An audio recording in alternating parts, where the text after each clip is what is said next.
Të nderuar shikues, selamu alaikum wa rahmetullahi wa barakatuhu. Mirë se takohemi sërish së bashku në emisionin tashmë të përditshëm dhe të njohur për shikuesit tanë në hijen e mëshirës nga hëna në të premte nga ora 16 deri në orën 17 drejt për së drejti nga studio RTS këtu në Prishtinë.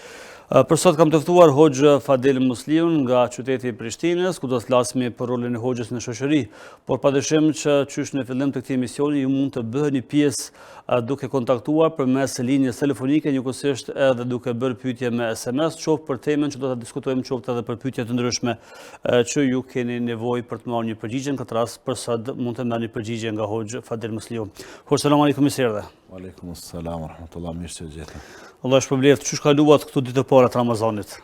Bismillahirrahmanirrahim.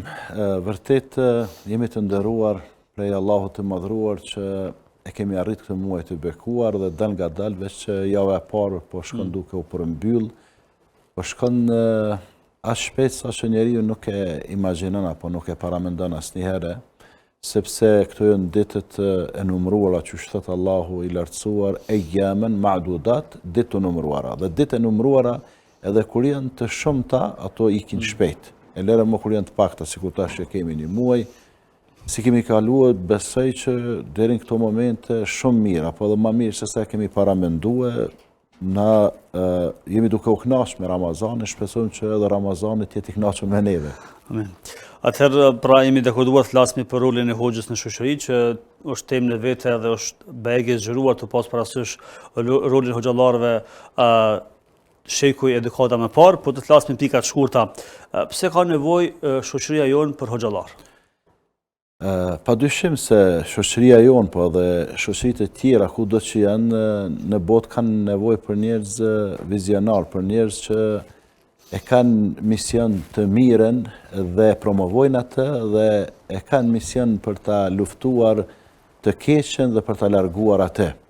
Dhe njerëzit të cilët më së shumti i kontribuojnë vendit dhe të cilët më së shumti interesohen për gjendjen e popullit, për gjendjen e shoqërisë në përgjithësi, padyshim se janë hoxhallarët, sepse misioni tyre është i shenjtë, misioni i hoxhallarëve është misioni i pejgamberëve, dhe çdo njeri që i thret njerëzit në punë të mira dhe i këshillon, i nxit, i motivon për punë të mira, dhe i largon nga të këqijat dhe i këshillon që të largohen nga të këqijat, ai në farë forme ka atë misionin e pejgamberëve, sepse ata ishin njerëzit më të dalluar, njerëz më të zgjedhur, që i dërgoi Allahu për njerëzimin, dhe me ardhjen e pejgamberit të fundit Muhamedit sallallahu alaihi wasallam është mbyll dera e pejgamberisë, do të thonë më pejgamber nuk ka.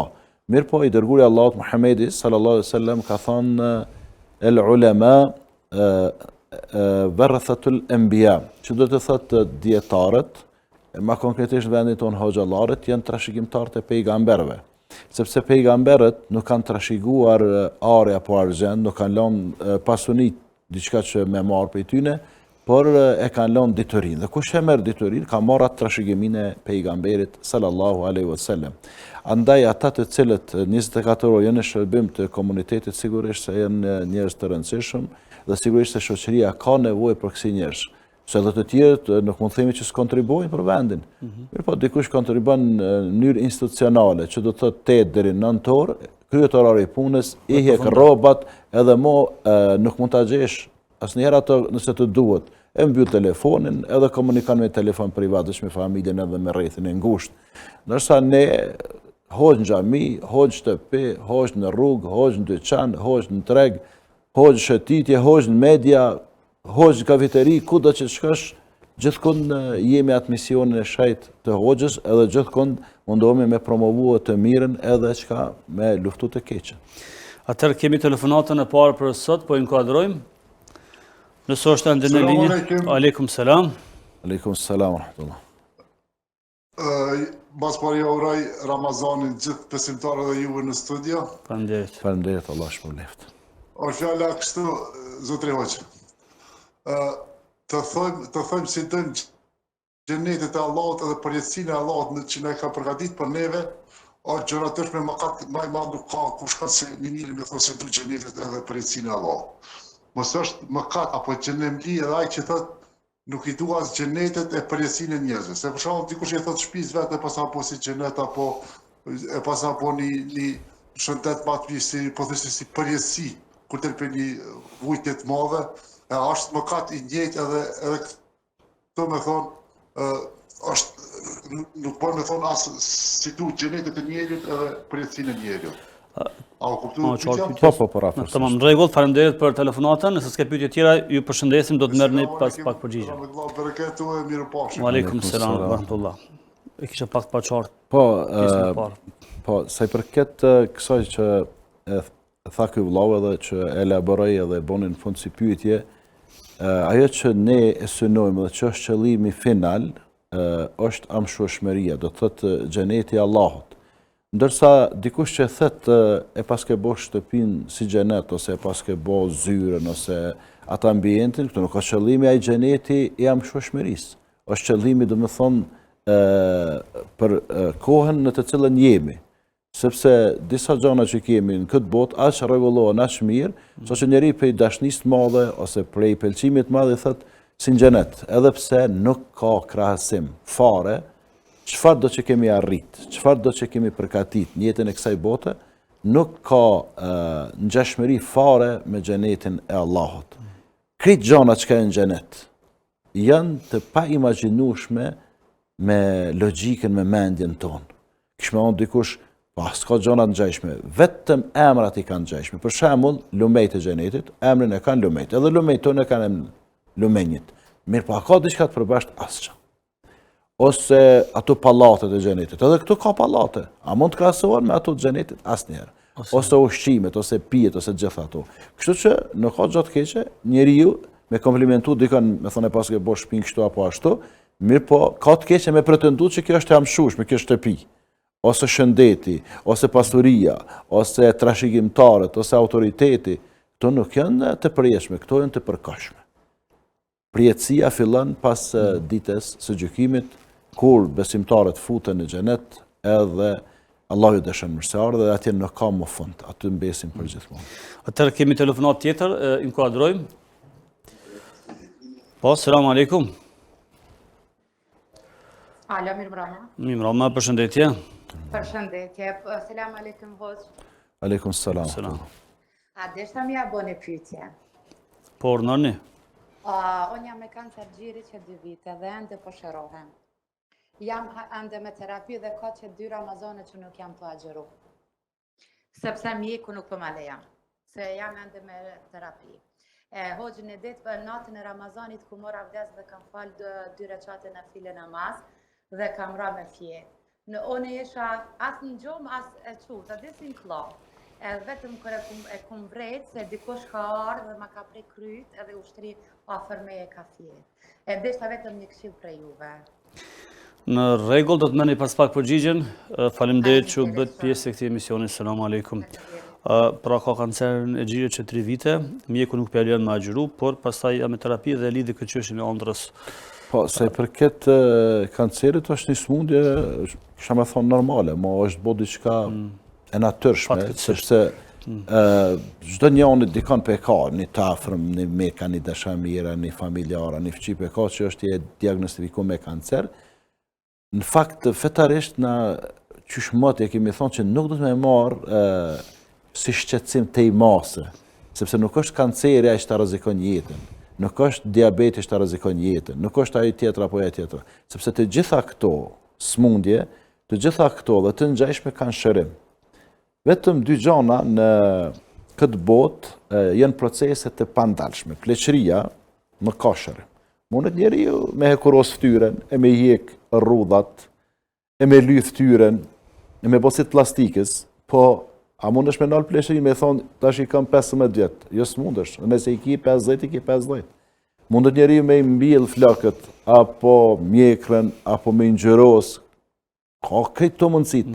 Po a ndalet pleqëria, ti pse pe mon mjekrën të jetën zezë, e ndal pleqërinë? Jo. Pse po i mbjell flokët të jetën, e ndal pleqërinë? Jo. Kështu që pleqëria dhe vdekja nuk kanë ilaç. Krejt tjerat, me përgëzoj këtë motën për durimin për sabrin, edhe kështu du të me bo durim sabër, edhe çka me llogarit problemet tek Allahu. Se të vesh nëse të bën durim pej Zorit, këtu nuk shpërblehesh kur gjë. Amo me pas durim tek Zoti, edhe me llogarit çka shpërblimin që vjen, sepse edhe një therrë ngish me të hi. Një ditë dy po dhem gishti, llogarit shpërblimet tek Zoti, shpërblimet të pakufishme. A nëse nuk llogarit shpërblimet tek Zoti, atëherë kur gjë, ajo durim i Zorit.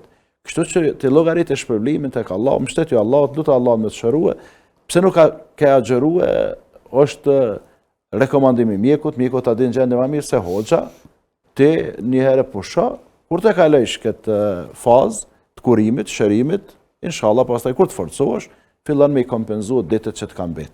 Se përket asaj të dytës, ajo ishte ëndër apo? Po si ëndër që ka prej nuk jam i prirur me komentuar ëndrat, në bazë të asaj që e përshkujti kjo motra, diçka pe ëndrave të mira, por nuk jam i prirur e as i thirrur me komentuar ëndrat. Atëherë kemi telefonat përsëri, inkuadrojmë. Po. Shëndetje. Përshëndetje. Shëndetje. Do mi përshëndet hoxhën. Faleminderit. Po. Allah shpërblet. Jam 7-6 muaj, e po e agjeroj gjithë e kom agjeru, e dikush po më thoi nuk ban me agjeru se je 7 a ban me ninu as ban. Ai dikush që po thot kush është ai? Është njëri kështu Familjes burret. A janë ata dietar hoxhallar kështu? Jo. Rregull. Ke pyetje tjetër? Jo, nuk kam, veç po du me reqto se jam 6 javë shazan, po du me ditë. 6 muaj apo 6 javësh? 6 javë. 6 javë, rregull. Faleminderit për telefonatën. Selam aleikum. Se mora si 6 muaj. Po, ashtu e thënë fillim. Po. E sa i përket agjerimit të nanave shtatzana, nanat shtatzana, pa marrë parasysh ai e 6 java, 16 java, 26 java, sa i e, duhet me fillu agjerimin ditën e parë. Nanat shtatzana duhet me fillu agjerimin ditën e parë. Nëse e kalon, do me thonë testin, edhe është në rregull, edhe nuk ki shqetësime, nuk ki komplikime gjatë ditës, së parë, atëherë vazhdon me të dytën. Nëse edhe në të dytën nuk ki komplikime, nuk ki shqetësime, nuk ki mundime, vazhdon me të tretën. Deri kur? Deri në fund Ramazanit. Po e zamë se ka mesi Ramazanit shfaqen disa shqetësime, komplikime, atëherë ndërpren, ato ditë që të kam bet i kompenson pasi ta kryesh shtatzanin. Pra nanat shtatzana, edhe nanat gjithonse, duhet me fillu me agjerua. Nëse ka komplikime, shqetësime, e ndërpresin, dhe nanat shtatzana dhe nanat gjithonse janë në kategorinë e personave që lirohen përkohësisht. Çfarë do të thotë kjo? Lirohen deri kur ta kryejnë shtatzanin ose deri kur ta kryejnë gjithanin. Pastaj fillojnë me i kompenzuar ditët që i kanë mbet. Vetëm se do të me i majtë mend ose me i shkruaj ditët që të mbesin tash dhe me i kompensuar. Ti me qenë se jenë fillim shtatzanis, nuk po ki problem, atëherë nuk jenë familja jote, as familja e burrit, as familja ime që donë të i fetfa. Fetfat janë e drejtë e hoxhallarëve, dietarëve, njerëzve që merren me këtë çështje. Sikur që nuk është e drejtë e jonja me dhënë fetfa për operimin e zemrës. E kujt është ajo? Është e kirurgëve apo kardiokirurgëve, aty në mjekëve. Ata janë përgjegjës për këto. Kështu që nëse s'ki komplikime shqetësime, vazhdo me agjerim edhe në rregull është. Atëherë kemi disa pyetje, por ato do të lexojmë më vonë përveç telefonatave që do t'ju japim përparësi. Hoxh, cili është kontributi i hoxhallarëve në shoqëri edhe pse po e beson populli kaq shumë? Çfarë keni bëjë? Hoxhallarët e vjetër kanë bërë më shumë se hoxhallarët e rinë dhe nëse dikush apo nëse kërkojmë një faktor prej faktorëve të rëndësishëm që ja ka mundsu këtij populli dhe këtij vendi mos me u tjetërsue, mos me humb identitetin, një prej tyre apo faktori më i rëndësishëm janë hoxhallarët. Hoxhallarët kanë punuar natën edhe ditën, po flas të kaluarën, jo prej sot, po që 6-7 shekuj, kanë punuar që ky popull të ruan identitetin e vet, të ruan gjuhën e vet, të ruan kulturën e vet, të ruan traditën e vet, të ruan fenë e vet. Sa që ka prej hoxhallarëve, po flas për të kaluarën, para luftës së dytë botërore, kur janë mundu me islavizue, me i tjetërsue, me andru fenë, kanë sakrifikuar, kanë ra shahid, mirë po nuk kanë dhënë fetva që lejohet tjetërsimi i popullit.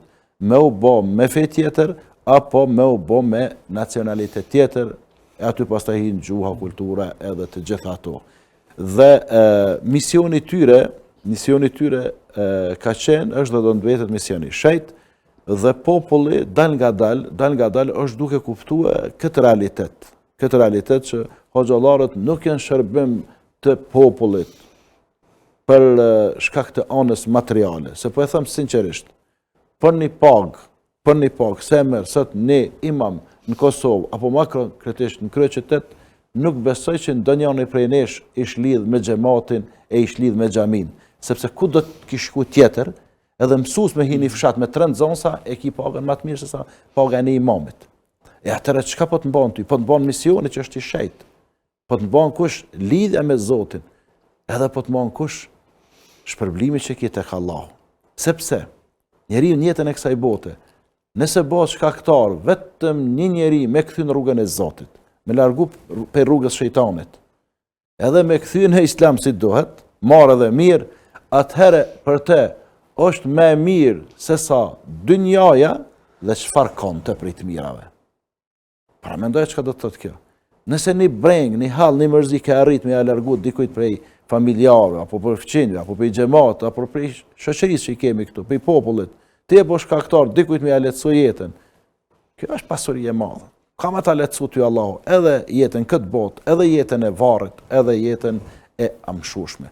Andaj populli po e shef realitetin, po e shef që nuk jem duke bë premtime elektorale që shbojnë të tjere, që shqipatëm tash pushatën, po që unë u friksojsha, të isha tash këta me po me arnë pushtet, ose ata, që ka do të botë më në vëllohë, na veni vogël, e qysh kina me i zonë, se kanë me arë këtë me jetu këtu dhe Gjermantë dhe Zvistrantë dhe Astrak, sepse ato premtimet qashtë më dhaja, edhe qashtë miru regulloj ke jeta këtu, që këtë Evropianët do të shohen poshtë ka Ballkani do të dinë me jetue. E na ja, nuk do t'ju themi ashtu njerëz. Na do t'ju themi se ashtu do të bëhet në xhenet, veç e përkryer Kosova, edhe të përkryer ky popull veç në xhenet. Sepse këtu çdo herë ka me pas shqetësime, ka me pas halle, ka me pas mërzia, ka me pas prova, ka me pas fatkeqësi, se jeta e njeriu është kështu. Sepse jeta e dynjas është me sprova dhe goxha ka vështirësi. Ndërsa jeta e ahiretit, jeta e mshushme, nuk ka sprova, nuk ka fatkeqësi, nuk ka mërzi, por ka veç kënaqësi dhe lumturi dhe ka amshueshmëri pafundësi. E përmendni pra kontributin hoxhallarëve të dikurshëm, por po flasim tash nga pas lufta dhe këto kohëve të fundit, por shohim që po i beson populli shumë juve. Tu pas parasysh problemet personale, familjare, kolektive nuk e dedikojnë dikujt tjetër përveç që dëshirojnë ta kontaktojnë një hoxh dhe të marrin përgjigje, ndonë se nuk kanë as pak fetari, por që prap kanë besim të jo. Ku është interesi i tyre që juve mi tregu problemet personale ose familjare? Tash do të gjë po lidhet me luftën, kështu kur bisedojmë para luftës, pas luftës së fundit. Si kufene kemi lanë. Po edhe para luftës, edhe në luftë hoxhallarët kanë qenë, si të them, dore djathtë e popullit, kanë qenë shërbim të popullit. Në tash nuk do të me bo marketing, çdo herë kemi bo këto, kemi bo se tek e fundit kemi bo për veten tonë, kemi bo për vendin tonë, kemi bo për popullin tonë, kemi bo për fenë tonë. Edhe kemi pas obligim.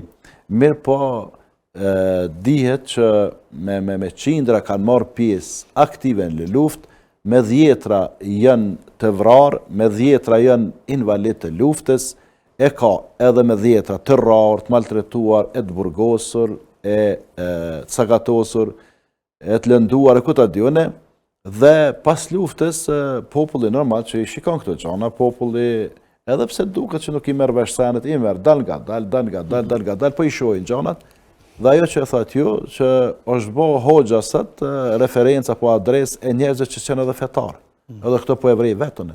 Vi njeri që thot asë njerë Zotin sejze si kom, po pse thot kam besim.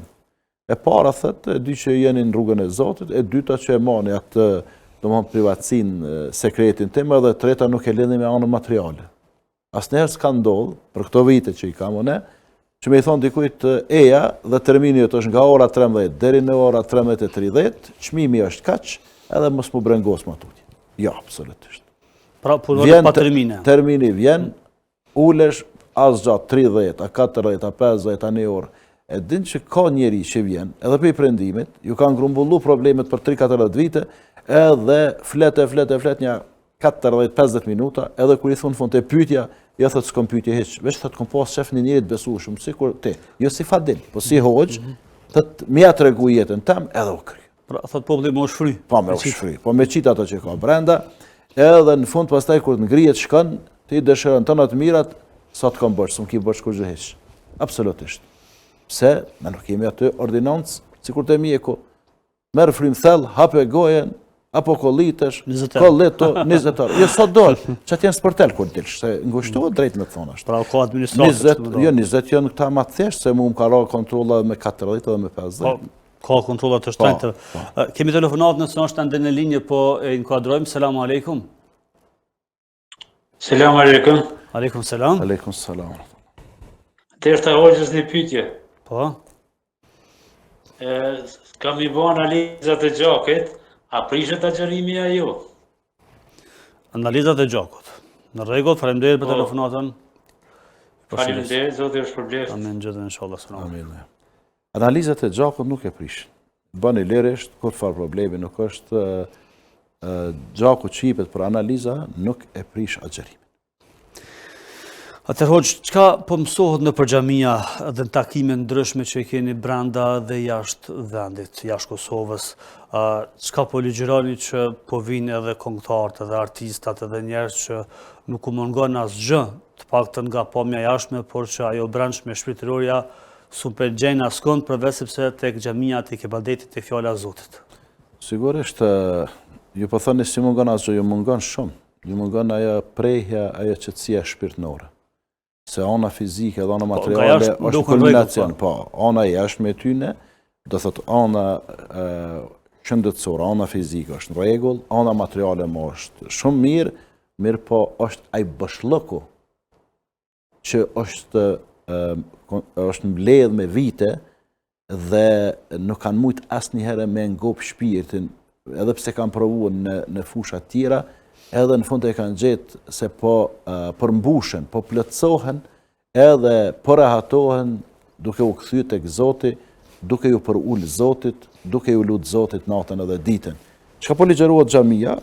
Fillimisht kërkohet nëpër xhamia tona prej xhamatit që të rregullojnë raportet me krijuesin, pastaj të rregullojnë me krijesat. Në radhë të parë me familjen, që të jenë të mirë nëpër familjet e tyre, të jenë të mirë nëpër profesionet e tyre, të jenë të mirë në lagjen e tyre, edhe me komunitetin kudo që janë.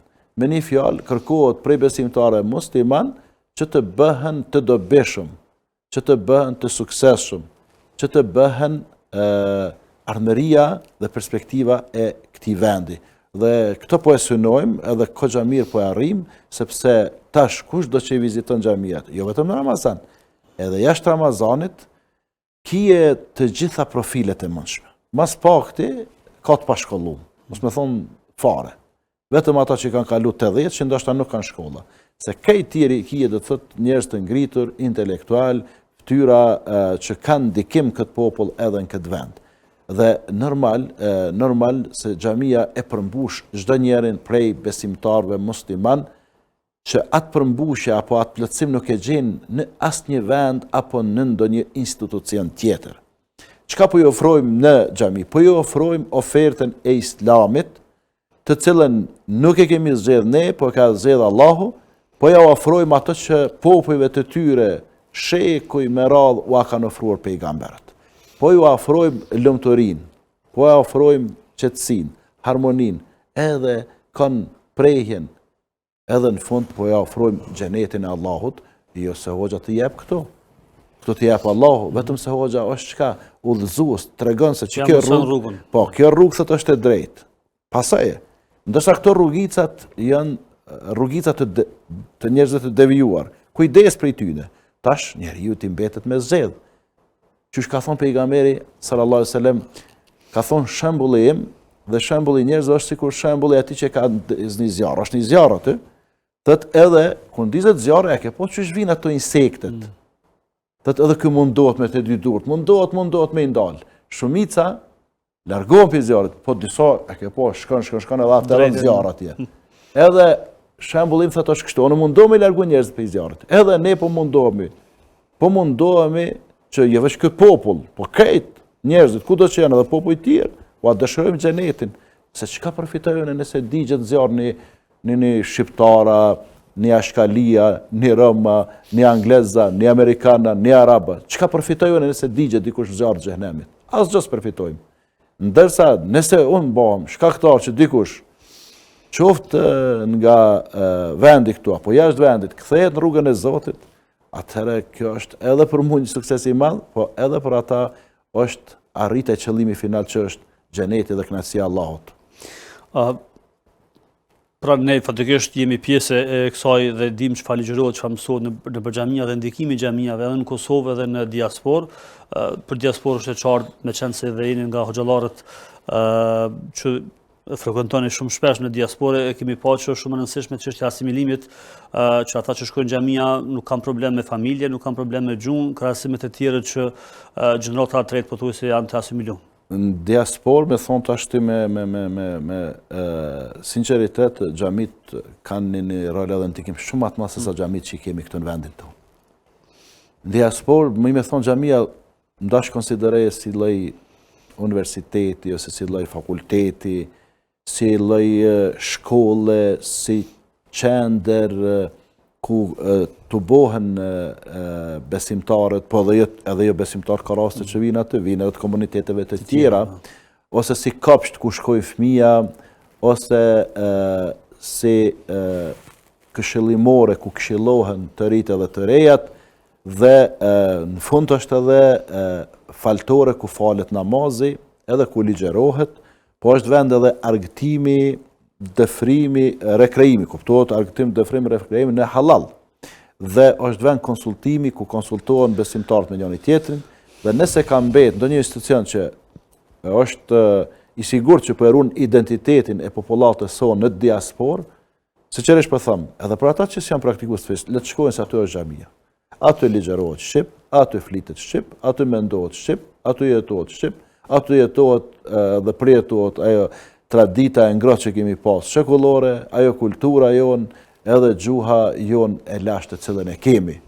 Andaj kush dëshiron ta ruan veten, familjen e tij, nuk gjen dot ndonjë institucion në Evropë që ka me i ndihmue me rujt prej asimilimit siç është xhamia, siç janë këto shtëpitë e Zotit, që dita ditës në për Evropë po lulëzojnë edhe po shtohen, dhe evropianët çdo sene monitorojnë edhe shikojnë, edhe po e shohin se shqiptarët të cilët shkojnë nëpër xhamia janë shumë ma të edukuar, shumë ma të sjellshëm, shumë ma të kulturuar, edhe shumë ma pak problematik, sepse ne nuk i friksohemi veç ligjit, na mas pari friksohemi Allahut.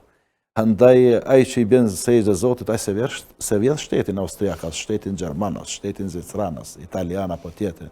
Ai nuk i bën keq shtetit, po çka mundohet me dhon kontributin, edhe ato të mira që i ka përfituar prej atij vendi, me i kthy prap aty me punën edhe edukimin. Dhe po i shohim tash tritë edhe trejat nëpër xhamia nëpër Evropë, kritikien nëpër universitetet të Syrit apo të Parisit, apo të Brukselit, apo të Londrës, apo Gjenevës, kritikie nëpër universitetet ma prestigjioze.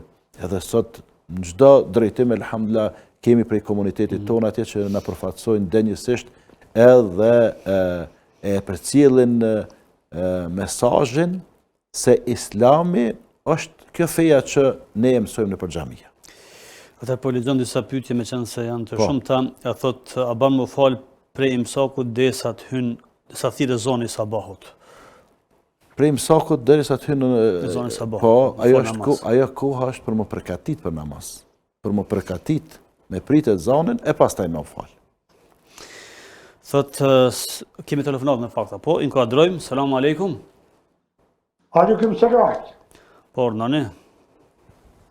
Jo me Hadi Kameri. Po. Nga Prishtina. Edhe kam probleme shqyqet. Po. Allah e të nësoft. Izelin marë njërën ditët, e kam obligim agjerimin e muajt Ramazanit. Në rregull, do të merrni pas pak përgjigjen. Edhe aqartë i Ramazanit me marë Selinën. Selinën, po. Në rregull. Selam aleikum, ju përshëndesim. Kaloftë mirë, selam aleikum. Aleikum selam. Allah e shëroft haxhin edhe ja lehtësoft agjerimin, insulina nuk e prish.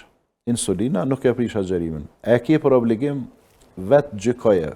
Mundau, nëse mundesh, mirë. Nëse e shet që po të shregullon, po prishet gjendja jote, edhe shëndeti po përkeqësohet, lirohesh. Deri kur përmirësohet. Nëse je i shtyrë në mosh dhe nuk pritet me bo ma mirë në të ardhmen, atëherë nuk lirohesh veç deri pas Ramazanit, po lirohesh tërësisht. Mirë po në fund të Ramazanit, do të me bo shpagimin edhe me bo atë kompensimin material, do më thonë me pagu ushqim ditor për çdo ditë që nuk e mujt me agjerua. Pra, nëse përmirësohet gjendja, je i liruar përkohësisht, deri kur të përmirësohet gjendja. Nëse gjendja jote nuk përmirësohet, edhe nuk pritet me u përmirësue, atëherë lirohesh tërësisht, por do të në fund të Ramazanit me bo shpagimin, me bo atë kompensimin material. Mirë po, nëse mund është me agjerua, agjera, sepse ti je ai që vetës tonë dhe jep një përgjigje, se ti e dikton në trupin tënë që është gjendja. Mirë po, për insulin, mos është qëtëse se insulina nuk e prish agjerimin. Pyetja radhës thotë selam aleikum. Hoxhë nderuar, jam një vajzë që pak vite më parë kam pranuar Islamin sepse kam qenë katolike.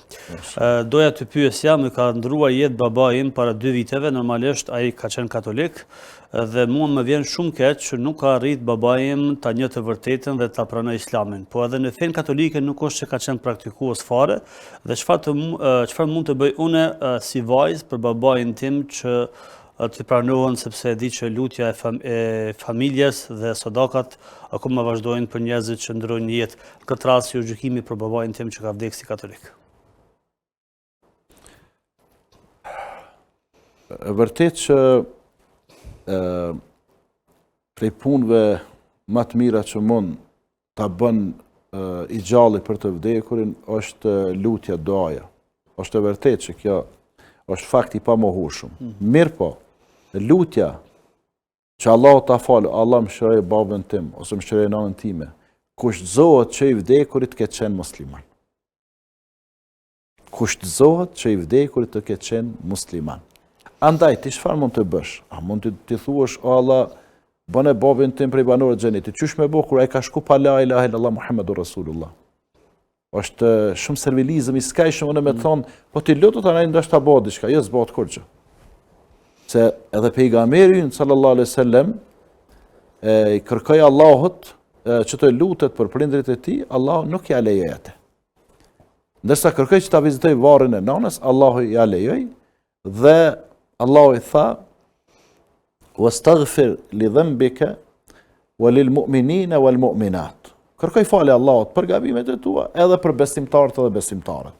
Kështu që ti kërkoj falje Allahut për veten, për besimtarët në përgjithësi, ndërsa sa i përket lidhjes tone me babain tënd, ti mundohu me i marrë lidhjet farefisnore me ata që i ka marrë babai, me xhallarët, me hallat, edhe me ata të afërmit, edhe ty Allah të forcoft, edhe ta mundsoft me jetu jetën kështu si muslimane, edhe me vdekje si musliman. Pothuajse në çdo Ramazan dhe për çdo dytë në emision bëhet kjo pyetje e çështjes së msakut, por po e lexojmë që të mos i hyjmë në hak këtij dëgjuesi apo shikuesi, por regjia na thotë që ka telefonatin, ku adrojmë. Selam aleikum. Po, aleikum selam. Po, ordnani. Po, deshta një pyetje. Po, ordnani me pyetjen. Po ju dëgjoj. Unë jam me mbulesë edhe me nikap, atë. Kur po shkoj në xhami, motrat muslimane po ankon për nikabin të madhin. Pi pengon atin. Nala zërin e radios apo televizorit dhe komuniko vetëm përmes telefonit sepse po krijohen funi dy zëra, pastaj po nxjerr problem. Po e ndërpreva, për atë arsye deshta me bë këtë. Pra motrat në xhami po ankohen për nikabin tënd. Kjo ishte pyetja apo? Po. Në rregull, do të merrni përgjigjen apo këshillën. Faleminderit që bëhet pjesë e këtij emisioni. Selam aleikum. Pyetje interesante, Hoxh. Sinqerisht unë nuk jam tash kompetent me u përgjigj për ato motra që po ankohen. Kjo motra që është me niqab, do të më i pyet ato motrat për çfarë arsye? Për çfarë arsye, për çka po i pengoja, po çka po i shtyn ato që po ankohen. Edhe pastaj ato ta dhon përgjigje, nëse ti e bën një veprim jo të duhur, sepse unë po e shoh këtu tek ne, këto motrat me niqab e konsiderojnë veten diqysh si ma shumë analt e konsiderojnë se sa këto tjerat. Pastaj këto që janë me mbulesë, pa nikab, e konsiderojnë veten dyqysh ma perfekte se sa këto tjera që kanë mbulesën. Jo more, kjo është çështje që Zoti gjykon, ti mundesh me kon me nikab, me shami, po s'mundesh me kon me devotshme se një që është pa shami. Shamia është obligim, mbulesa është obligim, është farz. Këtu nuk ka kompromis. Me thonë, po, mire pas kanë edhe ato që janë pa mbulesë e kanë keq. Mirë po, devotshmëria nuk është në mbulesë apo në mjekër. Devotshmëria është në zemër. Kështu që të nëse ki sillet korrekte me ato motrat në xhami, edhe nuk bën ndonjë veprim që i shqetëson ato, apo që i mërzit ato, atëherë pyeti ato. O motra, bën më pyet çka kam problemon që po më kritikoni apo që po sillni me mua kështu keq. Edhe pse në xhami ty të lejohet me hjek nikabin, se në xhami aty kërkush nuk i monitoron xhamiat edhe kamerat që janë për xhamia, askush si kontrollon me përjashtime të rralla runa zot kur ndodh ndaj diçka ose vjedhet, atëherë po përndryshe kërkush si kontrollon kamerat që me unë të shohim tash çish po duken vllaznia, çish po duken motat në për xhamia. Atëherë kemi telefonatën e radhës? Apo ka ikur? Kërëm tek pyetja të çështja e mësakut pra selam aleikum, desha një sharrim rreth faljes së sabahut. Tash në Ramazan 20 minuta pas mësakut, edhe pse është fol për këtë temë pra dhe më herët, është në rregull me që përditshmëria 30 minuta para lindjes së diellit dhe po ashtu lënia ushqimit deri në çfarë kohe mund të ketë hapësirë. Një sharrim prej hoxhës. Po, kjo që ka po pyetje, po më duket se po i din këto sene, po ndoshta veç po dën ala tash me marrë informacione shtesë. Kemi pothuajse në çdo Ramazan këtë pyetje edhe në çdo emision. Edhe unë besoj se çdo Ramazan që të përgjigje kanë me marrë, që është e caktuar kur me lan, është e caktuar kur me u fal, vazhdoja vëlla me ato që e kemi edhe krejt në rregull është. Do të kalojmë tek një mesazh tjetër. Selam aleikum, thot hoxhëndëruar, paracakohet gjyshja ime ka ndruar jetë dhe gjërat e saj që i kemi gjetur një zhiv për të cilën familjarët na kanë thënë se para shumë vjete kështu i kanë kënduar te hoxha për mbrojtje nga të këqijat. E dim që këto gjëra janë të ndaluara në Islam, por tani na jepni një këshill si të veprojmë me të, sepse nuk po dim. Zoti ju mëshiroft të ka shuar ju qoftë. Amin. Për nuar xhirimin e Ramazanit. Ne, Zoti ju mëshiroft edhe për zalli bën, se dikush po mendon se dikush po mendon se thotë Zoti mëshiroft sikur me kona i vdekun. Ose ka thon filan hoxha, Allah i mëshiroft. Po thëmë se ka vdeka, jo more gjallëvesh me mëshiru, kemë nevojë për mëshirën e Zotit edhe në këtë botë. Po. Se i përket atyre xhanave, ato janë xhana që do të me i hudh në shportën e bërlogut, janë prej bestytnive besimeve të kota që nuk i kanë bë dobi, po përkundrazi njerëzve ju bojnë dëm me besu se zhiva, po të bën diçka, po të rregullon jetën, kjo është besim të jetë i gabuar. Andaj kanë bot vjetët, Allah i falë për ato gabime, edhe jo çka gjitha ato apo gjërat që lidhen me këto besimet e kota, qoftë zhiva, qoftë diçka të ngjashme, i hodhin në shport bërllogut edhe nuk keni nevojë më marr me to. Selam aleikum, deshta me bën një pyetje hoxhës, si e krijoi Allahu gruan nga brinja e Ademit alayhis salam? E krijoi ashtu siç deshte Allahu, pse për Allahun është vështirë, e krijoi Ademin hiç pas çan kërkush. I tha, kun feje, kun bëhë dhe u bë, edhe kështu është kreatura Allahot. Nëse paramendo Allahun që është njeri, edhe i ka ato aftësit e kufizuar, nuk mundet me kriju çka dënë. Krejt këtë botë, çka po e shohim, Allah e ka kriju me një fjalë, kun, bëhë, me shkojnën kë dhe në. Edhe fundi kër dhja kiametit, i thot, kun, feje kun, bëhë, edhe bëhë kiametit, edhe për Allah në ka diçka që është vështirë, absolutisht. Andaj si e krijoi shumë lehtë e krijoi, i tha bëhë dhe u bë, hava. Edhe Isaun alayhis salam e krijoi pa babë. Qysh çashtu? Jo për Allahun është shumë lehtë. Nuk do të më mat xhanat me këtë logjikën apo mendjen tonë, se për me bë këto duhet kështu e duhet. Për Allahun s'do të kurrë, s'do të materie, s'do të material. Mjafton bëh dhe bëh. Veç që thot bëh dhe bëh, dhe kryet. Atëherë kalojmë tek linja tjetër telefonike. Selam aleikum, përshëndetje. Përshëndetje, selam aleikum. Aleikum selam. Deshta të bëj një pyetje hoxhës. Po, nani. Unë pala ndish me burrin kështu, burri bëhet imam, edhe a kanë drejtore mi përsërit, do më thonë do që i thot burri gjatë namazit? Po. Kjo është pyetja apo? Po, edhe pyetja e dytë është, për shembull kur të falni unë namaz, A bën për shkak me më kanë televizorin shut, po gjysmë metre kam larg televizorin me zot nalëm, a mundë më falune? Para televizorit, a? Jo para televizorit, në kratë majtë, kam do më thonë gjysmë metre larg.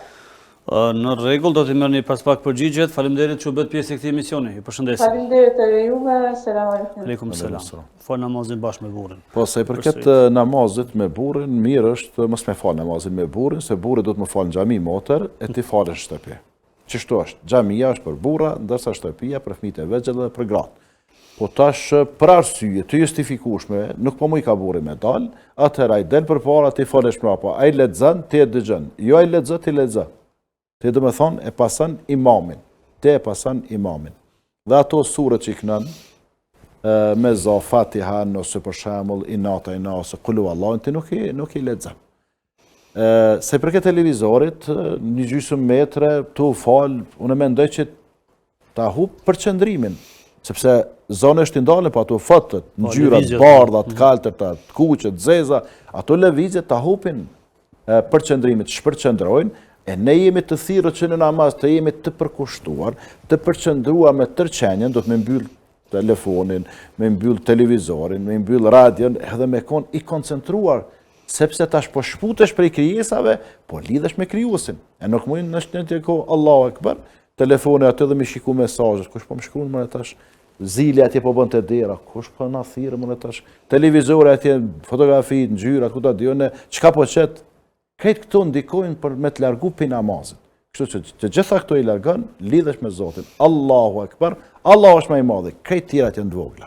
Dhe këtë të ndihmon për me u koncentru në namaz. Pyetja radhës thot, apo kemi telefonatin, kuadrojmë, selam aleikum.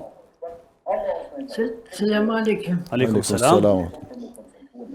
Unë kam një problem, kur po folna, ose më mjek të spe, po më hapët goja, shumë shpesh, shka muj me bo?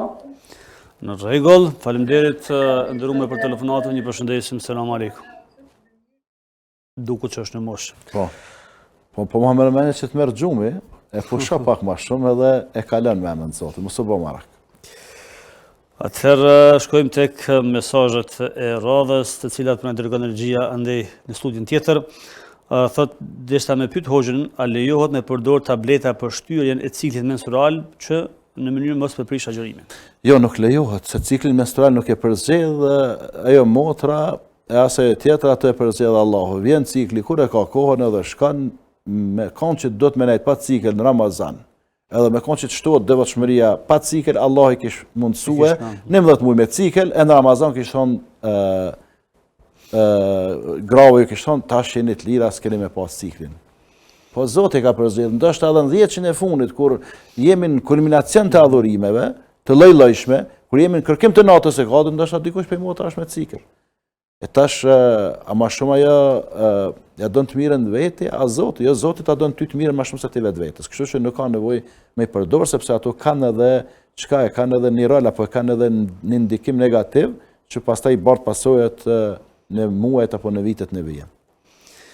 Atëherë kemi telefonatën tjetër? Apo ka ikur? Kalojmë tek mesazhi tjetër.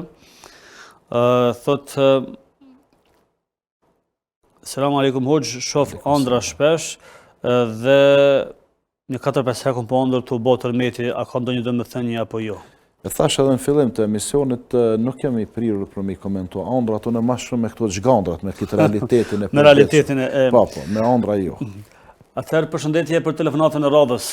Që kemi në linjë, selam aleikum, ndryshe. Apo dëgjojmë telefonata? Ka ikur telefonata, atëherë shkojmë tek mesazhet tjera të radhës.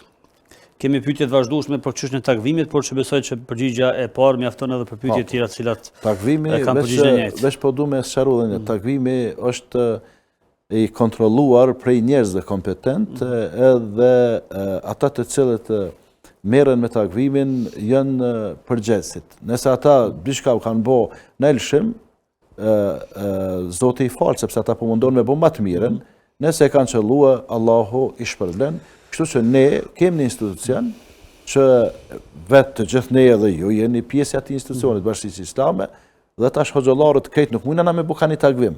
Xhamia jonë një takvim, xhamia madhe një takvim, xhamia çarshis një takvim, xhamia atje një takvim. Jo, një takvim e kemi në nivel vendi, edhe mos u shqetësoni absolutisht. Aty me ato filloni bani iftar, aty e leni syfyrin kur është edhe vaktet kur janë aty, i falni edhe krejt në rregull është. Inkuadrojmë telefonatën tjetër. Selamu alaikum. Selam aleikum. Aleikum selam. Aleikum selam. Ju përshëndes ti edhe hoqën. Faleminderit. Vetëm na la zërin televizorit dhe komuniko vetëm përmes telefonit në mënyrë që të mos ketë foni apo të krijohen dy zëra. Dërsa me vetë hoqën, jem të ndëgju, po. Po ju dëgjojmë shumë mirë, urdhënoni. Dërsa me vetë hoqën për mas pastrimit, a kemi obligim marrë abdes, a ju? Mas pastrimit general, gustit a qka? A? Jo, po urno. Jo, no, falë. Hajtë se po të falim. Po thëmë, a e ki fjallën mas pastrimit general? Po, general. Nëse tehen me pastrim general, edhe në mendjen tonë, në zemrën tonë e ki njetin, edhe me u pastrue, po edhe me pas abdes, atëherë ki abdes. Sepse ti e ke pastru krejt trupin, e ke shtiujt në gojë edhe në hund, edhe është në regull. Po nëse ti, për shembull, je lodh në punë, ose je në djerësit, edhe dënë me hi me bo një pastrim general, për shka? Për freskim. Edhe kur dilsh, a mënesh më falë? Nuk mënesh, pse se ke pas njetin për abdes, po e ke pas njetin vetëm për freskim. E keni qartë përgjigjen, atëherë ju përshëndesim, faleminderit që u bët pjesë e këtij emisioni. Selam aleikum. Kemi telefonat tjetër, thot regjia. Inkuadrojmë, ala? Ala, kush je? Alo, urnoni? Po, gabim zara këmë thirë. Okej, në rregull, faleminderit. Ka edhe kësi rase hoqë ku thirë gabim, sepse shumë numrat telefonave besoj. Shkojmë të pyetja e radhës, ku thotë, selam aleikum, kur po bime filanit, po kam shumë angth para xhumit, pse po ndodh kjo hoqë ndëruar? Adresa më mirë në këtë rast është me shku te psikologu, me kontrollu edhe me bashkëbisedu me ta, edhe besoj që ai të jap një përgjigje të duhur. Ndërka që shkojmë tek pyetja e radhës, pyet një dëgjues, në fakt një shikues, sepse përvoja ime shumë në radio im me dëgjues, por me shikues, ku ta gjej të dëgjuan arabe shkronjat që të mësoj. Ku ta gjej? Po ku gjej diçka në gjuhën arabe që të mësoj shkronjat arabe. Në çdo xhami në Kosovë, 900 xhami ku të shkosh ki ato librat e vogël, shkronjat e Koranit, edhe i mëson inshallah. Atëherë kemi telefonat të radhës regjia? Apo ka ikur? Vazhdojmë me pyetjen sipas renditjave që të mos i hymë në hak shikuesve tanë. Thotë, selam aleikum për juve dhe për hoxhën e nderuar, desha të pyes se përket raporteve familjare që janë të cunguara në shumë raste, madje edhe tek fetarët, tek familjet muslimane, çka po ndodh me ne që po kemi kaq shumë probleme, kaq shumë inate dhe zili, madje edhe në Ramazan. Kjo është shqetësuese në Ramazan me pas kështu urrëtie, inate, xhelozi apo diçka të ngjashme. Dhe është shumë shqetësuese me shput lidhjet familjare, lidhjet farefisnore, jo në Ramazan, po edhe jashtë Ramazanit. Sepse çdo njeri prej vëllezërve dhe motra do ta di që nëse ky është shkaktar, ky është sebeb, edhe i ka shput lidhjet familjare, çdo punë që e bën të mirë nuk pranohet tek Zoti derisa çka të flas me familjarët, derisa të rregullohen lidhjet familjare, lidhjet farefisnore. Për ata pejgamberi sallallahu alaihi wasallam ka thonë, ai cili i mban lidhjet me farefisin, ai mban lidhjet me Allahun, ai që shput lidhjet me farefisin, ai shput lidhjet me Allahun, dhe ai që i shput lidhjet, ai është më i keqi në familje. Andaj çka duhet me bë?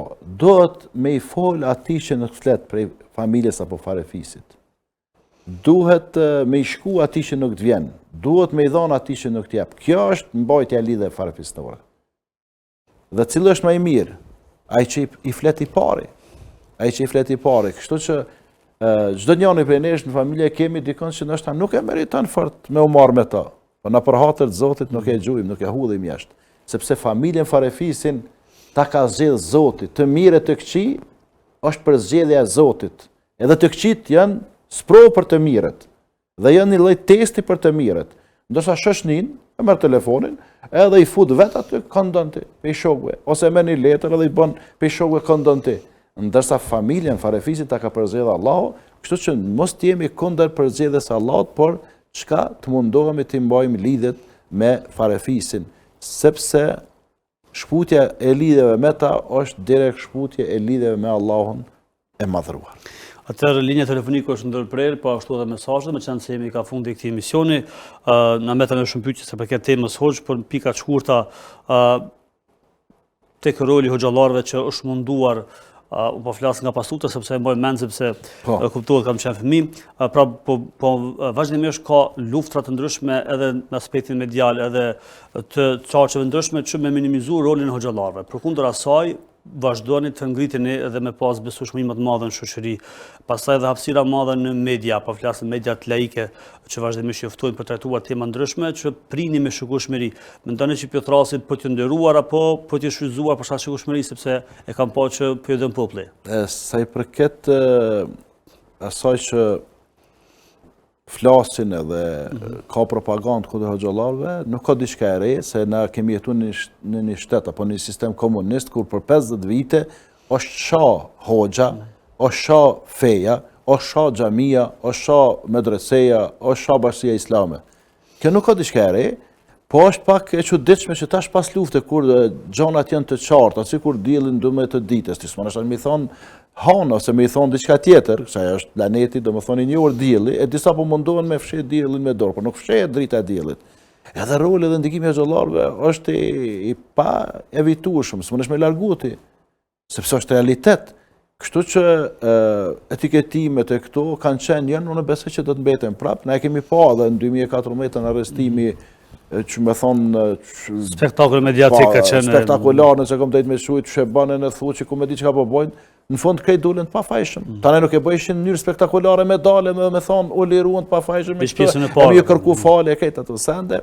Edhe çdo herë ka njerëz, sepse ata që janë kundër islamit, edhe që janë kundër muslimanëve, që janë kundër Zotit, e kundër Kur'anit, ata normal nuk ndalen.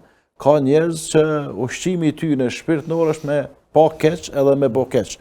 Ai nuk e përballon të mirën, nuk e përballon suksesin tën, nuk e përballon autoritetin, ndikimin e hoxhallarëve, edhe ndikimin e xhamive që kanë. Dhe sa i përket ka pjesës tjetër, pjesës së dytë, prezencën e hoxhallarëve për mediat publike apo mediat laike, kjo është me dy qëllime. Një pjesë e tyre vërtet dëshojnë me na nderuar, me na respektuar çdo herë në veçantë në Ramazan, a një pjesë dihet qartë që qëllimi i tyre është shikueshmëria. Atyna nuk i intereson a fadili, a filane, a fisteku, atyna intereson grafika, po shkon lart në emision, po thera që ato. Edhe jo veç tek hoxhallar, po tek të tjerët. Atë qëllim e kanë. E ne, në të dy rastet, na do të me qenë prezent. Na do të me qenë prezent, jo për hatën e atyne, apo të atyne, po për hatër të Zotit. Sepse sot kamera është një realitet, që na nuk mundem me thonë, jo në rrivesh mbyllëm xhami, ti rrin mbyllëm xhami, po rrin me 1.000-2.000 xhamat. Aktorin me 100.000, 200.000, Zotit din, ka media në ashta, më nëna javës kalën shikueshmëria me 1 milion. E kur e kishe përcjellë ti mesazhet e 1 milion shqiptar, në qoftë se si që dalë atë në disa media. Amo është da medium të të me adhon atë luksin me qena prezent aty. Jo, aty ku na vërtet mund të themi pa cenzur, apo pa presion psikologjik, të themi fjallën e lirë, të themi fjallën e Allah, të themi fjallën e pejgamberit sallallahu alajhi wasallam, na do të jemi prezent. Le të harrojnë ata anti-islamistët, apo islamofobët, se islami është vetëm brenda 4 mureve xhamisë. Islami është në të gjitha porët, në të gjitha sferat e jetës. Dhe nuk kemi ndonjë institucion vendin tonë që s'kemi aty musliman praktikues. Amo bashkë një institucion nuk e ki. Ku dush, nëse prej akademisë së shkencave të arteve, edhe poshtë deri ku diku shkon ti, gjithkund e ki, se na jemi realitet. Na jemi bit edhe bijat e këtij populli, këtij vendi. Edhe na të gjithë jemi profilizuar drejtime të ndryshme. Edhe nuk ka mundësi dikujt me ju kontestue praktikimi i fesë, edhe me thonë, për shkak të praktikimit të fesë, ti nuk mundesh me u regjistruar këtë fakultet, ose mas i ke ky fakultetin nuk mundesh me u punësua. Po mundesh, veç krye fakultetin me 10 mundesh edhe mjeke, edhe arkitekte, edhe inxhiniere, edhe pilote, edhe ku e diun çfarë drejtimi mundesh me gjetë vend pune. Sepse ata të shkolluarit, apo ata të edukuarit në frymën komuniste janë në përfundim e sipër. Në ikje. Po janë në ikje, vetëm edhe disa zëra të shterur kanë mbet aty këtu të ndonjë komunisti apo ndonjë ateisti apo anti-islamisti, edhe është çështje muajsh apo vitesh, edhe përfundojnë. Vjen gjenerata juve, djemve vajzave të reja, edhe këta janë të pakompleksuar, të paktën edhe nëse janë praktikues, këta respektojnë besimin ndrysh, apo mendimin ndrysh, apo qasjen ndrysh. Nuk ka sikur përpara, patjetër. Ka thonë, s'po du me përmend, ai kush ka qenë kryetari i Jugosllavisë, famshmi, edhe Kejt është dashur një shtet. Jo, ka kaluar ajo, ajo nuk kthehet më. Atëherë Hoxha, ishte kënaqësi që ty kemi në studio, faleminderit shumë. Kënaqësi edhe për mua, Allah ju shpërbleft ju edhe stafin tuaj, edhe me qenë se jemi në javën e parë ende, ja uroj juve, stafit tuaj dhe të gjithë shikuesve tuaj të nderuar ardhen e këtij muaji të bekuar, dhe lësë Allahun që na mundson neve dhe juve dhe të gjithë besimtarët që ta shfrytëzojmë këtë mirësi, këtë begati. Nuk ka begati, nuk ka bereqet më të madh se sa këtë muaj. Andaj lësë të gjithë besimtarët musliman, që sa me seriozitet të jenë aktiv në adhurimet e lloj-llojshme që na i ka mundsuar Allahu i madhruar gjatë këtij muaji të bekuar. Faleminderit shumë të nderuar shikues, kaq për këtë takim të sotshëm. Shihemi nesër, deri atëherë mirëmbëjtje.